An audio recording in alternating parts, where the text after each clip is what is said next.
Welcome to the another video of learn with Lipika. Hope आप सब safe होंगे। तो चलिए आज की क्लास की शुरुआत करते हैं।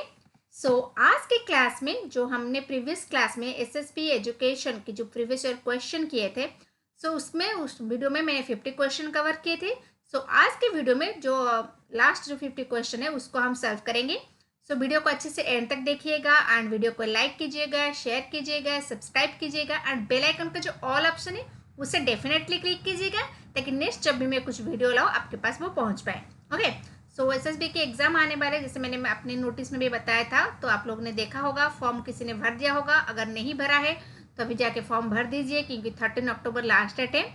ऑलरेडी स्टार्ट हो गया है, 11th को स्टार्ट हो गया है फॉर्म फिलअप। आप जाके भर दीजिएगा। उड़ीसा एसएसबी के फॉर्म निकला है, तो इसमें आप जिस भी सब्जेक्ट को हो आप उसमें फॉर्म डाल दो। तो मैं यहाँ पे बेसिकली एजुकेशन सब्जेक्ट पढ़ाऊंगी। ये रेडी रहे। एंड एक इम्पोर्टेंट इन्फॉर्मेशन, अगर आप एसएसपी एजुकेशन कोर्स में एनरोल होना चाहते हो तो मैं अपना व्हाट्सअप नंबर नीचे डिस्क्रिप्शन बॉक्स में दे दूंगी, आप मुझे व्हाट्सअप करना। तो वहाँ पे हम क्या करेंगे, पूरे कंसेप्ट को क्लैरिटी करेंगे, एक एक बीट को अच्छे से पढ़ेंगे, देन क्वेश्चन सॉल्व करेंगे, expected MCQ, previous year questions, ये सारे सॉल्व करेंगे। तो बीट बाय बीट जाएंगे तो अच्छे से जो एग्ज़ाम है हमारा क्वालिफाई हो जाएगा।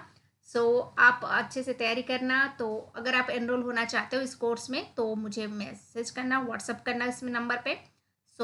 अगर आप ऐसे भी नंबर लिखना चाहते हो अभी लिख लीजिए, 9348504004। This is my WhatsApp number, you can WhatsApp me if you want to enrol in the course of SSP education. Okay, ये रहा एक इम्पोर्टेंट इन्फॉर्मेशन। एंड जाने से पहले वीडियो को सब्सक्राइब कर दीजिए क्योंकि यहाँ पे मैं भी क्वेश्चन सॉल्व करूँगी कुछ। वहाँ पे जो हमारा पेड कोर्स होगा वहाँ पे हम ज़्यादा क्वेश्चन सॉल्व करेंगे एंड कंटेंट को अच्छे से समझेंगे। बीट बाय बीट हर टॉपिक की सब्जेक्ट को जो क्वेश्चन है और प्रीवियस ईयर क्वेश्चन उसको हम अच्छे से सॉल्व करेंगे। तो डाउट क्लियरिंग भी क्लास रखेंगे। तो ये रहा पेड कोर्स में। एंड और भी जो होगा मैं आपको आगे बताऊँगी क्या करना है क्या नहीं है। तो ये रहा। एंड यहाँ पे भी इस चैनल को आप सब्सक्राइब कर दीजिए। चलिए बिना देरी के अब क्लास स्टार्ट करते हैं। ये रहा क्वेश्चन। पहले क्या करोगे, आप थोड़ा अपने आप आंसर देने की कोशिश करोगे, देन मैं आंसर बताऊंगी तो आप अपना चेक करना कितना आंसर आपका सही हो रहा है कितना गलत हो रहा है। अगर कोई भी डाउट होगा तो आप मुझे कमेंट सेक्शन में बताइए, कोई भी कम्प्लीमेंट होगा या तो फिर कौन से टॉपिक आप नेक्स्ट चाहते हो इस बारे में भी आप मुझे कमेंट सेक्शन में बताना। तो मैं आगे उसी में वीडियोज़ बनाऊंगी एंड जो भी डाउट है आप मुझे पूछ लेना। तो वीडियो को लाइक करना, शेयर करना एंड वीडियो को अच्छे से एंड तक देखना। ओके, ठीक है, स्टार्ट करते हैं। स्टार्ट करने से पहले अभी कभी सब्सक्राइब कर दीजिए पहले एंड बेल आइकन का ऑल ऑप्शन क्लिक कर दीजिए। Okay, the question number 51। And इससे पहले मैंने 50 क्वेश्चन किए हैं। अगर आपने अब वो वीडियो अभी तक नहीं देखा है तो इसकी एंड लिस्ट में मैं वो इसकी दे दूंगी लिंक, तो आप जाके चेक कर लेना एंड ताकि आपको सीक्वेंस समझ में आ जाएगा। ओके, ये रहा 51 question. Then divergent thinking ability is associated with multiple intelligence, curiosity, attitude, creative thinking. किसमें है divergent thinking? Yes, it's a creative thinking. क्योंकि क्रिएटिव डाइवर्जेंट थिंकिंग का मतलब क्या होता है कि आप एक प्रॉब्लम की सोल्यूशन डिफरेंट वे में मतलब सोचो कि एक नहीं कि एक का सोल्यूशन एक ही होगा। जो क्रिएटिविटी स्टूडेंट होते हैं वो एक चीज़ को मतलब वेराइटी वे में सोचते हैं, तो डाइवर्जेंट वे में वो सोचते हैं। Okay, then experimental learning is advocated by humanism, behaviouristic, cognitive psychology और गेस्टल साइकोलॉजी। बताइए एक्सपेरिमेंटल को किसने प्रायोरिटी दिया था? Yes, answer is C, cognitive psychologist. Okay, यहाँ पे एक्सपेरिमेंट, क्योंकि एक्सपेरिमेंट में ज़्यादातर आपकी जो कॉग्निटिव किस में बात करता है, मेंटल एबिलिटी कहता है, मेंटल डेवलपमेंट इसमें बात करता है। ये यहाँ पे क्या होता है एक्सपेरिमेंटल। तो आप मुझे थोड़ा कमेंट सेक्शन में बताएं आप कौन सी कॉग्निटिव साइकोलॉजिस्ट के बारे में जानते हैं। कुछ कॉग्निटिव साइकोलॉजिस्ट के बारे में नाम मुझे बताना, तो जो थ्योरी है उनके बारे में बताना। Okay, then extension is the concept related to conditioning, psychoanalysis, humanistic, constructivist. किसमें रिलेटेड है? यस, कंडीशनिंग में पावलोव की थ्योरी, जहाँ पे एक्सटेंशन आता है। तो ये मैंने पावलोव की थ्योरी अच्छे से कवर किया है। अगर अभी तक आपने वो वीडियोस नहीं देखा है तो वीडियो जाके देख लीजिएगा ताकि हेल्पफुल होगा। एंड जो साइकोलॉजी के भी स्टूडेंट्स हैं उनके लिए भी ये बहुत हेल्पफुल है। तो बहुत सारे मतलब हमारे एजुकेशन के जो है वो साइकोलॉजी से रिलेटेड है। Then the next question is creativity refers to critical thinking, अभी हमने किया, convergent thinking, divergent thinking and convergent and divergent thinking. अभी इस क्वेश्चन का जो 51 का है वो इसी का ही मतलब है सीक्वेंस। तो क्रिएटिविटी किस पे करेगा? Yes, definitely divergent thinking. Yes, then ZPG zone of proximal development was proposed by Bruner Ausubel Vygotsky ने किसने बोला था? यस, वाइगट्स्के ने। सो वाइगट्स्के की थ्योरी में जेडपीजी, सो जेडपीजी क्या है? ओके, जेडपीजी जो है difference between what you can do by yourself and what you can do with the help of others. इसमें बीच पर जो डिफरेंस है, जो आप खुद कर सकते हो, जो आप किसी के हेल्प पे कर सकते हैं, इस पे बीच के जो डिफरेंस है उसको हम बोलते हैं जेडपीटी। सो इसके भी मैंने वीडियोस बनाए हैं, आप जाके मेरे प्लेलिस्ट पे जाके चेक कर दीजिएगा, सारा वीडियोस है वहाँ पे। सो प्लेलिस्ट में जाके आप चेक करना थ्योरी ऑफ चाइल्ड डेवलपमेंट, वहाँ पे मैंने साइकोलॉजी की सारी थ्योरी जो है उसको एक्सप्लेन किया है। वहाँ पे भी जो हमारे वाइगोट्स्की की थ्योरी है उसको एक्सप्लेन किया है, तो वो जाके एक बार देख लीजिएगा। क्योंकि बहुत बार क्वेश्चन क्या होता है, जेडपीजी से आपको मतलब सिचुएशन ओरिएंटेड क्वेश्चन दे सकता है, तो आपको कंसेप्ट समझना बहुत जरूरी है। Okay, then introvert, extrovert and ambivert classification of personality is given by. तो इस जो पर्सनालिटी के क्लासिफिकेशन है उसको किसने दिया है? Freud, Adler, Jung and Roger. Yes, it's a Carl Jung. Okay, जिन्हें बताता है introvert, extrovert and ambivert. Okay, then which of the following does not pertain to the personality classification considered by थ्रोनडाइक? थ्रोनडाइक ने जो पर्सनालिटी के classification दिए थे उनमें से क्या नहीं दिए थे? जो ऑप्शन है, intelligence thinker, abstract thinker, idea thinker और कंक्रीट थिंकर। क्या नहीं दिए थे? Yes, it's a intelligence thinker. Okay, then next is which of the following is not an example of inter individual differences? Inter individual मतलब अपने आप में difference है, एक क्वालिटी जो आप में हो और आप में भी वो नहीं है, उसमें जो खुद में जो डिफरेंस है उसी को हम बोलते हैं inter quality. The child is fat, क्या ये है इंटर इंडिविजुअल डिफरेंस? यस, ये खुद के ही बारे में बोल रहा है।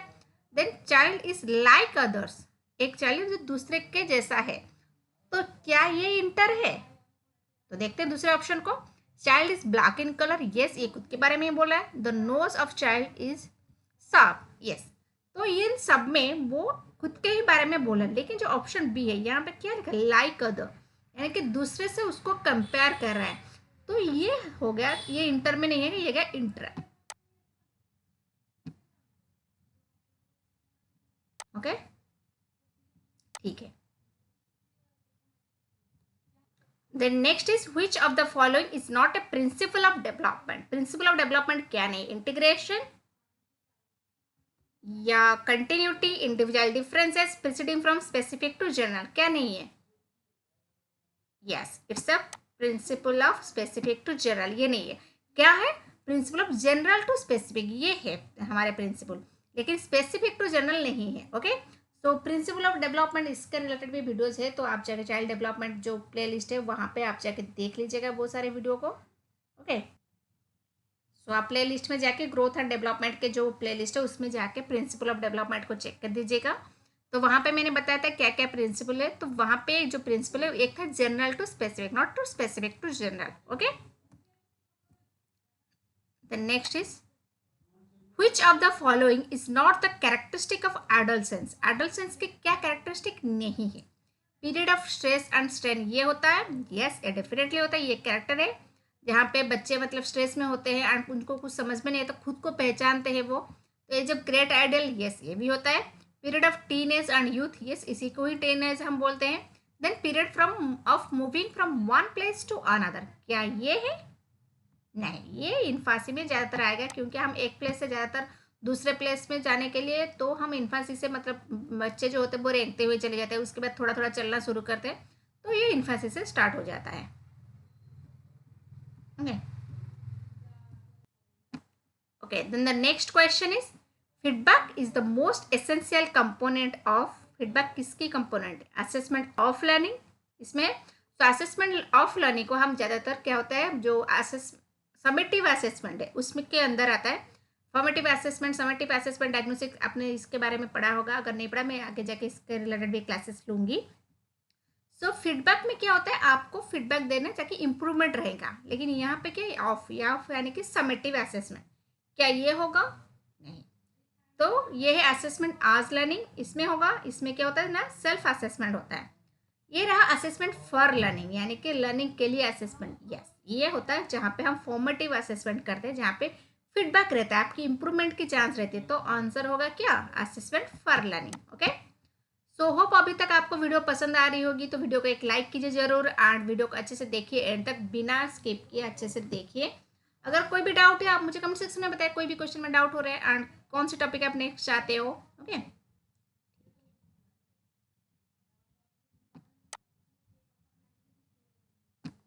एंड अपने फ्रेंड्स ग्रुप में भी शेयर करना एंड ये मैसेज भी देना अगर आप किसी को एनरोल होना होगा पेड कोर्स में, तो बहुत ही मिनिमल फी होगा, डोंट वरी अबाउट दैट। सो बहुत ही अच्छा होगा। तो आप अगर एनरोल होना चाहते हो, अगर आपकी फ्रेंड्स के साथ आप शेयर करो तो अच्छा होगा। ठीक है, तो next question is, in an objective type of test each of item is based on a specific objective of learning, can be scored uniquely, is always multiple choice question, or is studied very precisely. Yes, option is B, can score uniquely. It's not compulsory, it's always a multiple type question, क्योंकि आपको one liner भी question आता है, fill in the blanks आता है, तो ऐसा नहीं है होते। ठीक है, then the next question is, for facilitating comprehensive assessment for learning, a student portfolio should contain, क्या करती है portfolio, हेल्प करती है to writing work of a students, to creative material prepared by the students, or the performance of the students and school cabinet, or all of the above। क्या करती है portfolio? yes, ये सारे ही करती है। okay. Then the next is, Lina is assessing deeply how well her lesson has achieved instructional objective. Lina is using, सो लीना ने एक test किया था, तो वो खुद को मतलब वो डायग्नोसिस कर रही है कि उसके जो इंस्ट्रक्शनल ऑब्जेक्टिव है वो कितना अचीव हुआ है। ओके, तो diagnostic, formative, summative and cognitive, इसमें से क्या होगा आंसर? यस, ये डायग्नोस्टिक होगा, क्योंकि यहाँ पे जो होता है बच्चे खुद डायग्नोस्ट करें क्या प्रॉब्लम है क्या नहीं है, ताकि वो उसको रिमेडियल दे सके, उसको चेंजेस कर सके। Okay, then 65, a set of rules a teacher can employ for assessing the quality of a student's work is a reliability checklist, standardized rules, a table of specification, or scoring rubric। क्या होगा answer?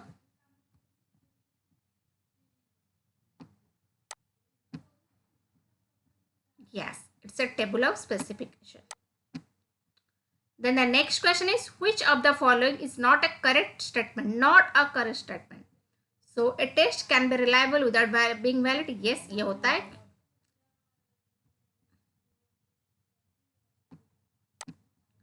Then the next is, a test can't be valid without being reliable. Reliable के बजाय वो valid ही नहीं हो सकती, क्या ये सच है? ओके, देन नेक्स्ट ऑप्शन देखिए, test can be reliable and valid both. Yes, ये होता है। A test can be valid without being reliable. Yes, ये होता है। बीइंग रिलायबल के बगैर वो एक टेस्ट वैलिड हो सकती है, लेकिन ये क्या बोला है कि नॉट ट्रू। ओके, तो ये स्टेटमेंट करेक्ट नहीं। यहाँ पे क्या बोला, a test can't be valid without being reliable. Answer क्या होगा? अगर सही होगा, a test can be valid. Okay, so yes, यहाँ पे नॉट दिया है, तो आंसर होगा B.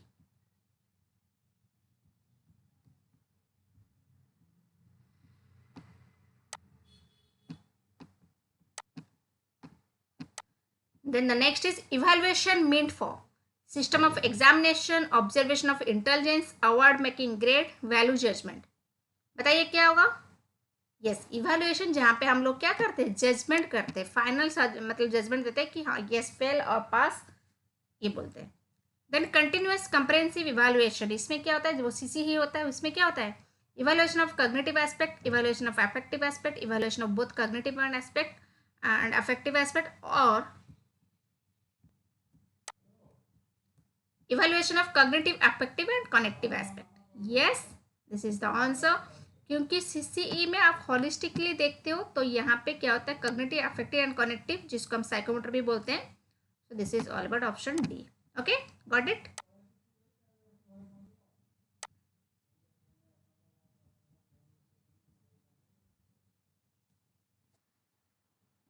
then the next question is, which of the following statement of test is not correct? तो a test can be standardize. Yes, ये होती है। A test can be made bye.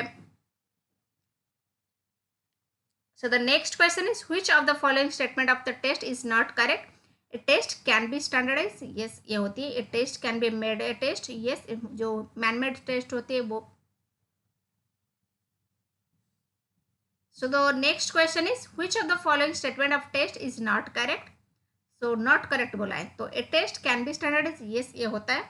A test can made a test, yes. A teacher can made a test. So the next question is which of the following statement of test is not correct? Not correct पूछा है। So a test can be standardized, yes ये होता है। Then a teacher can made a test, yes ये भी होता है। Then a standardized test can be modified by teacher, क्या ये होता है। और next a norms reference test can be used by teacher, yes ये होता है। लेकिन ये standardize test can be modified by teacher ये नहीं होता। स्टैंडर्डाइज टेस्ट होते हैं वो फिक्स होती है, ओके इसमें हम मॉडिफिकेशन नहीं कर सकते, okay this is the answer.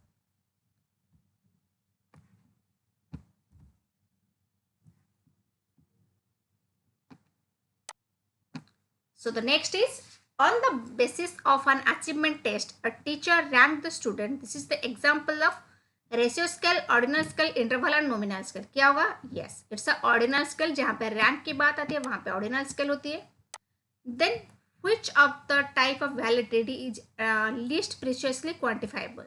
बताइए क्या होगा, लीस्ट प्रीशियसली क्वांटिफाइबल किस में होगा, कंटेंट वैलिडिटी, कंकरेंट, कंस्ट्रक्ट और predictive.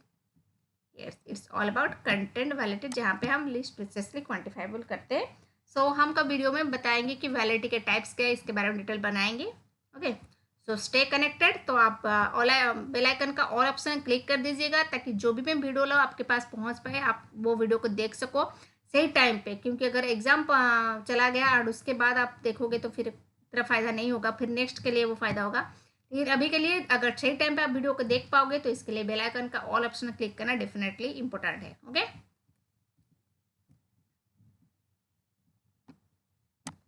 Then the next question is which of the following test can be used to examine the difference in achievement of boys and girls।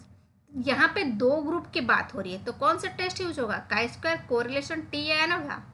Yes यहाँ पे दो group की बात होती है तो एनोवा का, दो से अगर सॉरी टी टेस्ट होगा, अगर दो से ज़्यादा होता तो एनोवा होगा, ओके। सो क्या होगा answer, T test, get it, yes क्योंकि यहाँ पे दो ग्रुप की बात हो रही है बॉयज एंड गर्ल्स की। सो टी टेस्ट होगा answer, okay. 73 there is a significant positive correlation between variable X and Y, that means तो एक्स एंड वाई में पॉजिटिव कोरिलेशन। पॉजिटिव कोरिलेशन में क्या है तो मैंने नेक्स्ट वीडियो में बताया था, पॉजिटिव कोरिलेशन, नेगेटिव कोरिलेशन और जीरो कोरिलेशन, इसमें क्या होता है। तो आप जो वो 50 वीडियो है उसमें डिटेल मैंने एक्सप्लेन किया, वो जाके देख लीजिएगा, वो वहाँ पे समझ में आ जाएगा। तो यहाँ पे मैं सिर्फ आंसर बता रही हूँ, X cause variation in Y, Y cause variation in X, both X and Y vary together in opposite direction, both X and Y vary together in same direction. तो पॉजिटिव में क्या होता है, सेम डायरेक्शन में होता है। So ये रहा answer. Then the next is which of the following is a method of qualitative research। Qualitative research के अंदर क्या आता है, एक्सपेरिमेंटल होता है, नहीं ये क्वांटिटेटिव है। नॉर्मेटिव सर्वे, सर्वे यानी कि वो भी क्वांटिटेटिव है। नैरेटिव, यस ये है qualitative. And ex post facto, ये भी क्वांटिटेटिव है। सो क्वालिटेटिव कौन सा है, narrative, okay. Then the next is which of the following is not a measure of central tendency। क्या नहीं है, ये सेंट्रल टेंडेंसी क्या है, मीन, मीडियन एंड मोड। तो एच डी यानी कि स्टैंडर्ड डेविएशन नहीं है central tendency, right. Then the next is in which case sample and population are the same, case study, descriptive study, causal comparative, experimental design. क्या होगा, yes case study design, जहाँ पे क्योंकि हम वेरी फ्यू वहाँ पे जनरलाइजेशन नहीं होता। तो जनरलाइजेशन जब नहीं होता, कभी कभी ऐसा होता है कि एक ही चाइल्ड पे आप केस स्टडी करते हो या तो फिर एक ही इंस्टीट्यूशन पे, तो वहाँ पे सैंपल एंड पॉपुलेशन सेम ही होते हैं क्योंकि आपको उसी में ही जनरलाइज करता है, किसी की दूसरे के ऊपर आपको इसको अप्लाई नहीं करना होता है, okay. Then the next is which of the following measure is most affected in extreme score. Extreme score से अफेक्टेड कौन सा होता है, मेन, मीडियन, मोड और S D. Yes it's mean, okay. क्योंकि अगर आपकी मतलब स्कोर ज़्यादा हो गई तो फिर आपकी जो होता है मतलब एवरेज, मीन यानी कि एवरेज वो ज़्यादा हो जाएगा। तो इसी के ऊपर ही आपका मीन का जो स्कोर है वो डिपेंड करता है, ओके।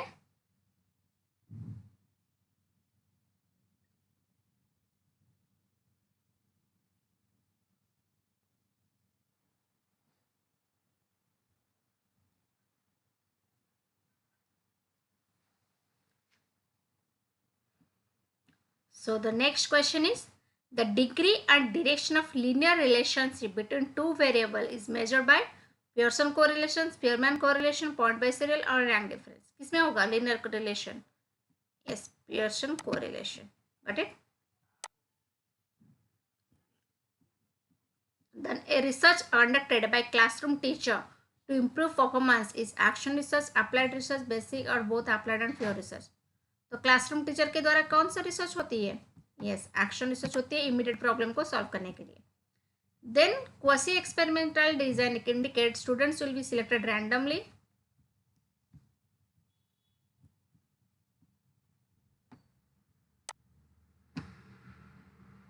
और student will be selected through test. Student, all the student of the class will be selected up for the study or student.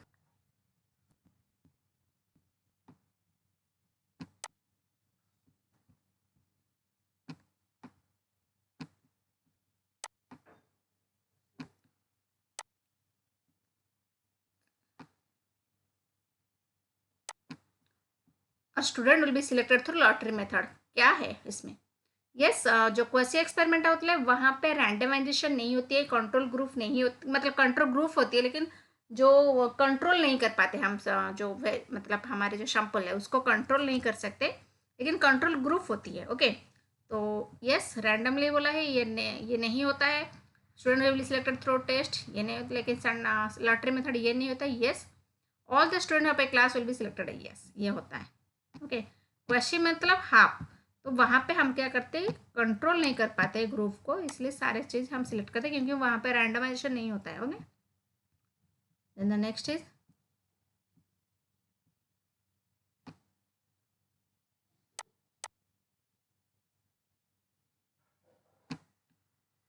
which of the following is not NEP 2020 policy of pedagogy and curricular reconstruction of school education? बताइए, fundamental, preparatory, middle and higher secondary. क्या नहीं होगा? Yes, it's higher secondary.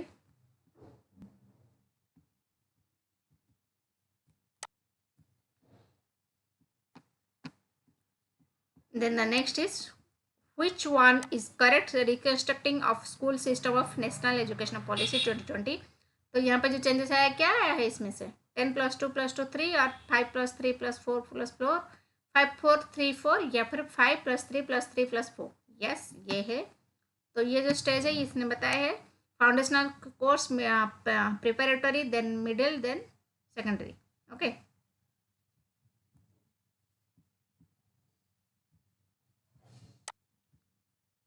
Then Kothari commission reported was entitled. Kothari commission का जो report था उसका title क्या था? Yes, education and national development.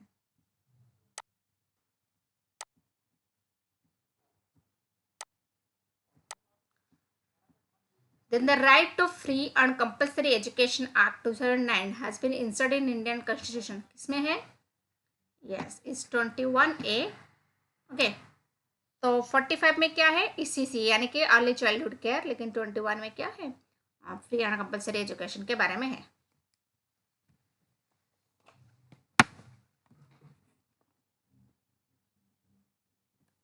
So the next is, there cannot be educated people without educated women was stated by. इसको किसने बोला था? NEP 86 या तो फिर university education commission, secondary education commission, NEP 2020. Yes, it's university education commission ने बताया था कि there can not be educated people without educated women. Okay, then the next is, which are not the main component of Samagra Shiksha scheme. Okay, समग्र शिक्षा में जो हमारे आता है तो उसमें क्या नहीं है? University access, infrastructure, student development and retention, ये होता है. Yes, inclusive education and teacher salary, yes, ये होता है. Then quality education and digital initiative, ये होता है, लेकिन वुमेन एंड स्किल एजुकेशन ये नहीं होता है. तो बताइए, समग्र शिक्षा के अंदर कौन कौन आता है?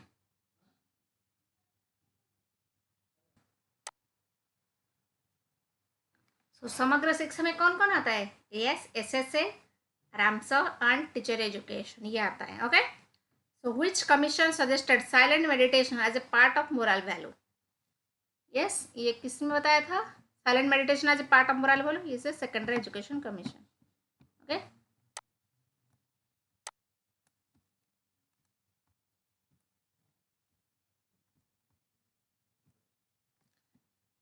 Then the next is which of the following is not the aim of राष्ट्रीय उच्चतर शिक्षा विजन, यानी कि रूसा का एम नहीं है. Improve the overall quality of existing state institution, yes ये है. Ensure academic and examination reform in the higher education institution, ये है. Improve quality of secondary education, क्या ये है? नहीं है, क्योंकि जो रामसा है यानी सर जो रूसा है राष्ट्रीय उच्चतर शिक्षा अभियान, इसमें क्या होता है वो हायर एजुकेशन के लिए काम करता है लेकिन सेकेंडरी एजुकेशन के लिए नहीं. ओके, इसके लिए क्या है? रामसा RMS है, राष्ट्रीय माध्यमिक शिक्षा.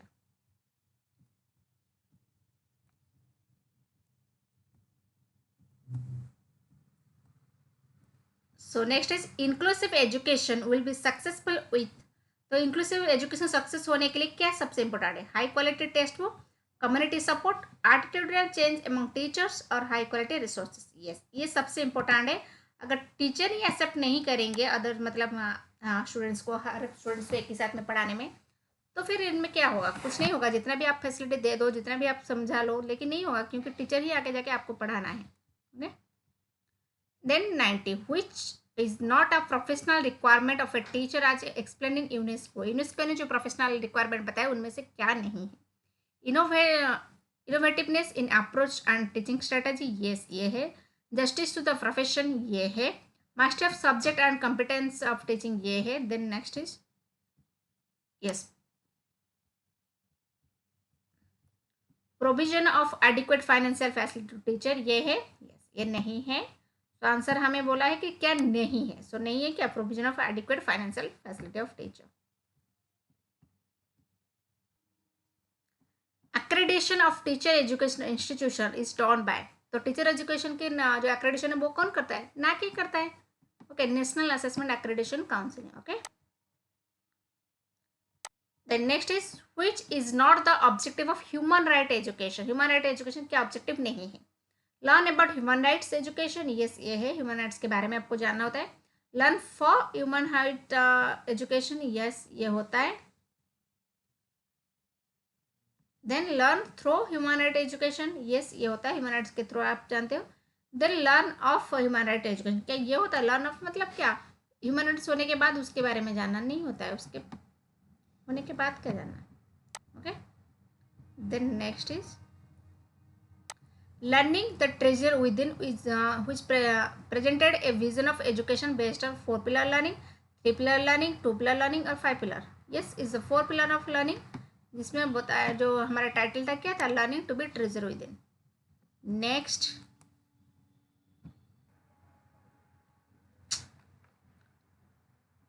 which one of the following not a definite life list of life skill?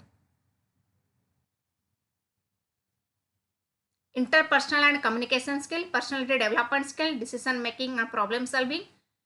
Then personal skill and self awareness, ये होता है. यस, ये सब होता है. क्या नहीं होता है? पर्सनालिटी डेवलपमेंट स्किल नहीं होता है. ओके, लाइफ स्किल के अंदर. तो next is ICT stands for, ये आसान है सबसे. Yes, information and communication technology.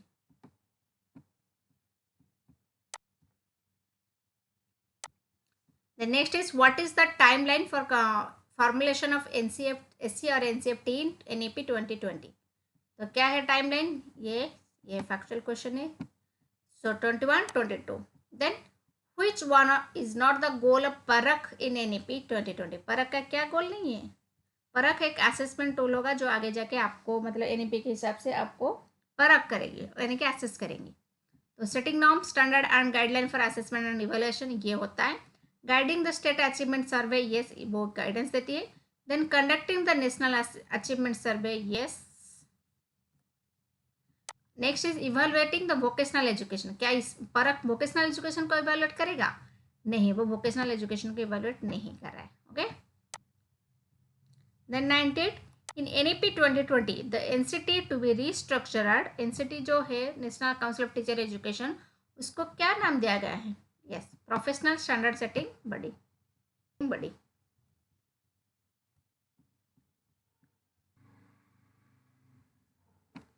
So next question, put the following teaching learning activity in appropriate order. ये जो है उसको ऑर्डर में देना है, तो क्या है?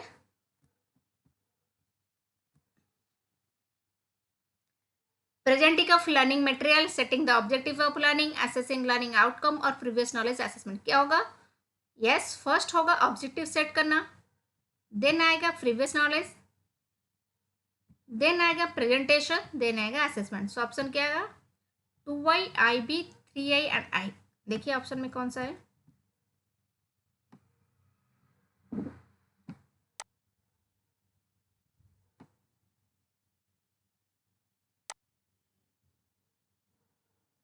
Yes, 2i, IB, I and 3i। ये रहा आंसर।